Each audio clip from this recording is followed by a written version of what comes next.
Ito. Isang maulang hapon sa inyo lahat.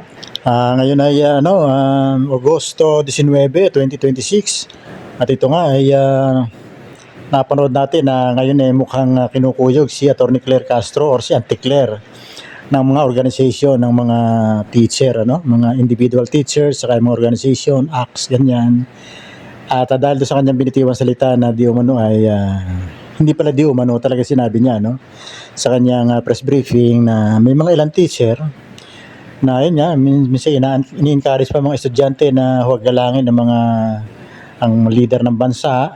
Nag-react ito naman may kinalaman doon sa Ateneo de Zamboanga pala yan. May namatay dyan pati yung namaril na bata na minor de edad ay nag-suicide din, namatay din. At ang sabi nga ni Auntie Claire ay yun, merong ilang teacher na ganon. Mukhang generalize ang pagkakadinig ng ibang mga nagko-comment. Mukhang may qualification naman si Auntie Claire. Minsan, may ilan, yun ang mga words na ginamit niya. So, hindi naman nila lahat ang teacher. Na-explainan niya yan. Ano pong reaction niyo po dun? Okay, gusto lang po natin ipaliwanag at mukhang nagkakaroon po ng misconception, misinterpretation, misunderstanding sa ating nabanggit kahapon. Unang-una ay wala po tayong sinisisi na mga guro. Ito ay pagpapaalala sa ating mga kagalang-galang na mga guro kung ano po ang kanilang malaking role bilang tagahubog ng magandang kaugalian, lalong-lalo na sa mga kabataan. Ang ating pong sinabi ay ito po. Dapat na ang mga kabataan natin ay naggagabayan. Hindi lamang ng kanilang magulang, kundi sa kanila mismong paaralan. Tama naman po yun. At wala itong pagsisinungaling. At ito rin po ang ating nabanggit. Minsan na pong nakita, mismo ang ibang guro ay lumalabag sa itong klase ng moralidad. Sila minsan ay nagtuturo sa kanilang mga estudyante kung paano maging walang modo, lalong-lalo na sa mga nakakatanda o sa ibang tao. So, kung sila man ay mayroong naramdaman na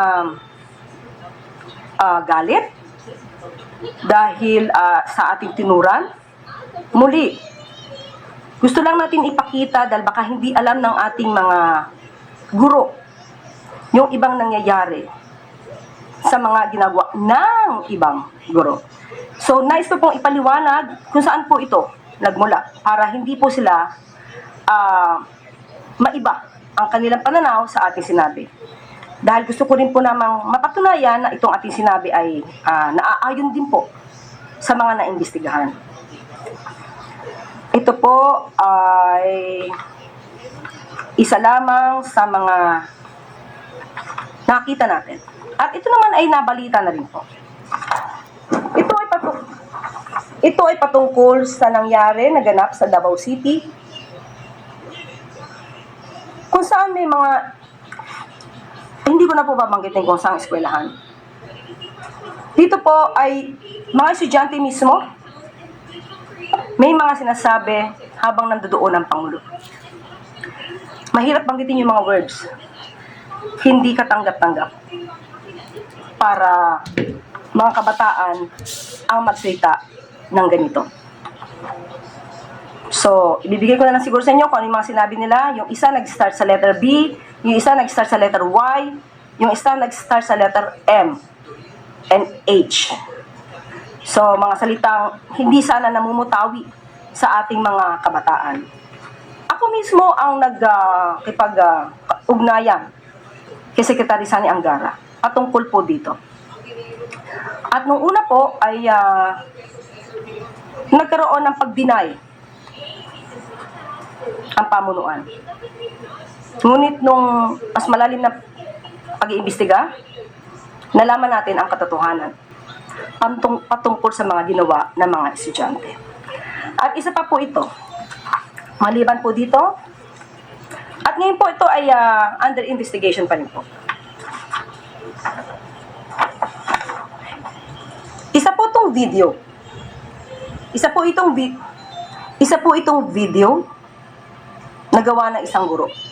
Di na po namin babanggitin kung sino po ito at kung anong paaralan.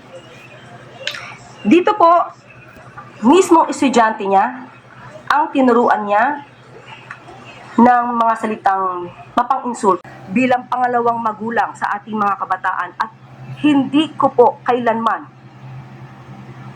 hindi bibigyang galang ang mga guro.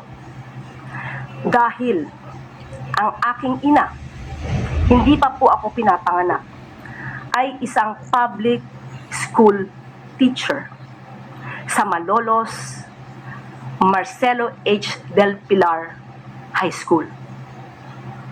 Hanggang siya ay namayapa, nanatili po siyang guro.